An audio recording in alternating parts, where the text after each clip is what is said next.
mata kuliah Standar Akuntansi Keuangan, saya buka dengan sesi 1 yang membahas mengenai PSAK 1. PSAK 1 revisi 2013 yang diadopsi dari IAS 1, International Accounting Standard nomor 1, yang terkait dengan penyajian laporan keuangan.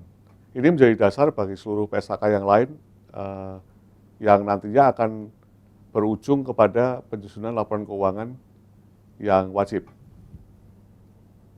Tujuan PSAK 1 adalah memberikan guidance atau memberikan petunjuk atau memberikan pedoman untuk menyusun laporan keuangan yang bersifat umum, ya, general purpose financial statement. Jadi PSAK 1 tidak memberikan petunjuk untuk penyusunan laporan keuangan yang tidak general purpose.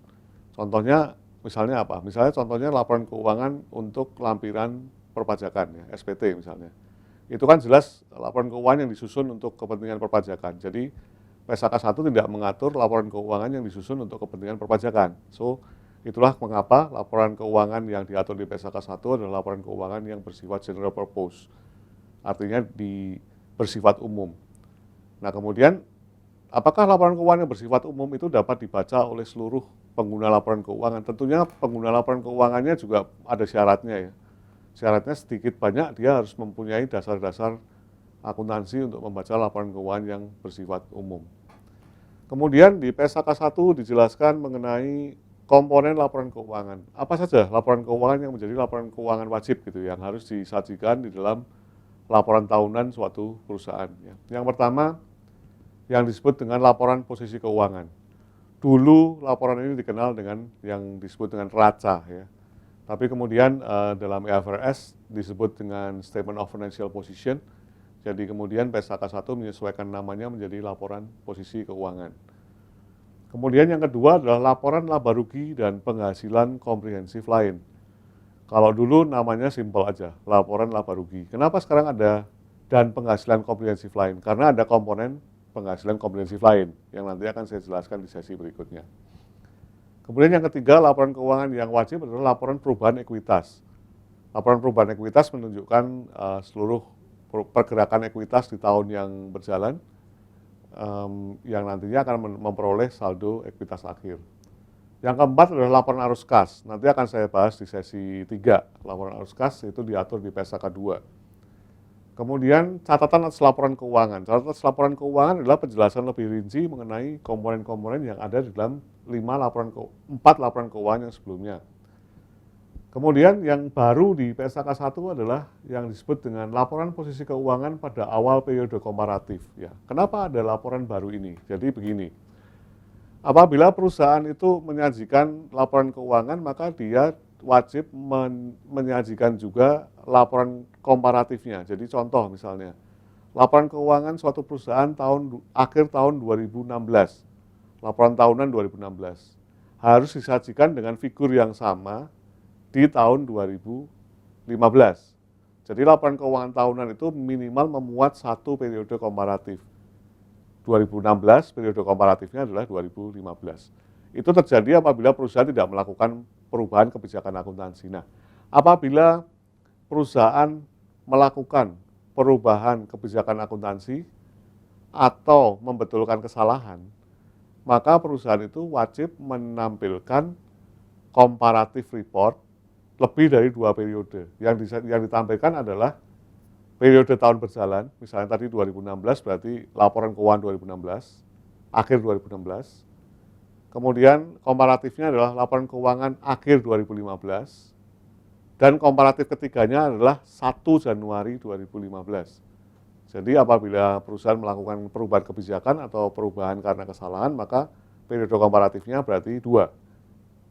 Jadi laporan keuangan disajikan 3, periode berjalan, akhir periode lalu, dan awal periode lalu yang sudah disesuaikan. Seperti itu. Kemudian yang penting berikutnya adalah yang disebut dengan minimum line item. Item minimal yang harus dicantumkan dalam laporan posisi keuangan, ya. Kita bahas mulai dari laporan posisi keuangan dulu. Minimum line item artinya adalah subtotal dari suatu komponen laporan posisi keuangan yang harus ditampilkan terpisah dari subtotal yang lain. Contohnya misalnya, aset tetap. Aset tetap itu harus ditampilkan sebagai satu line terpisah di dalam laporan posisi keuangan. Kemudian properti investasi, aset tak berwujud, dan lain-lain. Nah, minimum line item ini kalau saya lihat ini menunjukkan item-item dari laporan posisi keuangan yang diatur dalam PSAK tersendiri. Contoh misalnya aset tetap ya. Aset tetap diatur di PSAK 16, kemudian properti investasi diatur di PSAK 13, persediaan diatur di PSAK 14. Jadi masing-masing komponen yang merupakan minimum line item ini biasanya itu sudah ada PSAK lain yang mengatur. Seperti itu.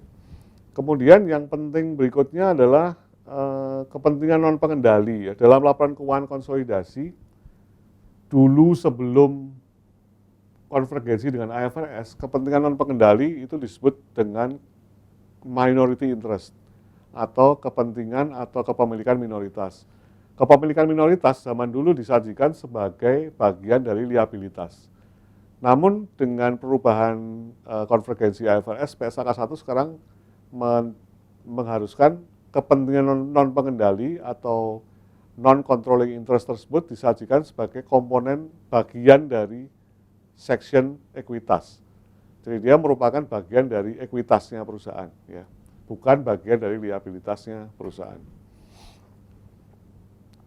Nah, sekarang kita masuk ke dalam pos-pos dalam laporan posisi keuangan. Apa saja pos-pos dalam laporan posisi keuangan? Seperti kita tahu ada aset, ya. Kemudian ada liabilitas dan ada ekuitas. Di dalam PSAK 1, aset itu dibagi menjadi dua golongan saja, yaitu aset lancar dan aset non lancar. Tidak seperti laporan keuangan yang zaman dulu ya, kita ada aset lancar, kemudian ada aset tetap, kemudian investasi, kemudian aset tidak lancar lainnya, dan sebagainya. Kita cukup membagi dua, yaitu aset lancar dan aset non lancar. Demikian juga dengan liabilitas. Liabilitas hanya ada dua, liabilitas lancar dan liabilitas non lancar. Sementara ekuitas ya tetap ada satu ekuitas gitu ya. Nah, yang diatur di PSAK 1 contohnya misalnya bagaimana sih kita menggolongkan lancar dan tidak lancarnya suatu aset dan suatu liabilitas ya. Di PSAK 1 diatur bahwa klasifikasi lancar itu adalah apabila perusahaan mengharapkan akan merealisasikan aset atau liabilitas tersebut di dalam satu siklus operasi normal. Kemudian yang kedua, aset yang dimiliki untuk diperdagangkan, itu masuknya di lancar. Kemudian realisasi asetnya diharapkan dalam jangka waktu 12 bulan setelah tanggal pelaporan. Kemudian kalau saya kasih contoh misalnya nih ya, suatu piutang yang terjadi di bulan Oktober tahun 2015 misalnya. Dia jatuh tempo bulan Desember tahun 2016. Itu kalau lebih dari 12 bulan ya. Kemudian pertanyaannya apakah dia masuknya di kategori lancar atau tidak lancar gitu. Kalau tadi kan piutangnya di Oktober, kalau kita hitung maka di Desember tahun depan, kalau dihitung dari Oktober, memang kelihatannya lebih dari 12 bulan. Namun demikian, kalau kita hitung dari Desember kan syaratnya adalah per tanggal tutup buku. Berarti per tanggal Desember, maka masih masuk kategori lancar, karena dia jatuh temponya masih Desember tahun depan. Masih kategorinya masih masuk kategori lancar. Jadi seperti itu ya. Nah, liabilitas lancar juga kriterianya sama, namun dalam liabilitas PSAK 1 menyebutkan bahwa suatu liabilitas lancar bisa menjadi tidak lancar. Contohnya misalnya liabilitas lancar yang dinegosiasi kembali. Jadi persyaratan dinegosiasi kembali, pembayarannya menjadi lebih panjang dari seharusnya, itu bisa masuk sebagai liabilitas non lancar. Yang tadinya lancar dipindahkan kategorinya menjadi, yang tadinya lancar dipindahkan kategorinya menjadi non lancar. Seperti itu. Kemudian liabilitas berikutnya yang masuk di laporan posisi keuangan tadi adalah provisi dan kontingensi. Apa sih provisi? Gitu ya? Provisi adalah liabilitas yang jumlah dan waktu terjadinya belum pasti, namun perusahaan dapat melakukan estimasi atas liabilitas tersebut. Sementara kalau kontingensi itu baru merupakan indikasi ya, kemungkinan terjadinya sangat kecil, namun apabila terjadi akan mempengaruhi posisi keuangan perusahaan. Jadi yang diakui di laporan posisi keuangan yang mana? Yang diakui di laporan posisi keuangan yang provisi. Sementara kontingensi apabila bersifat material bagi perusahaan, maka dia akan di-disclose di dalam catatan atas laporan keuangan.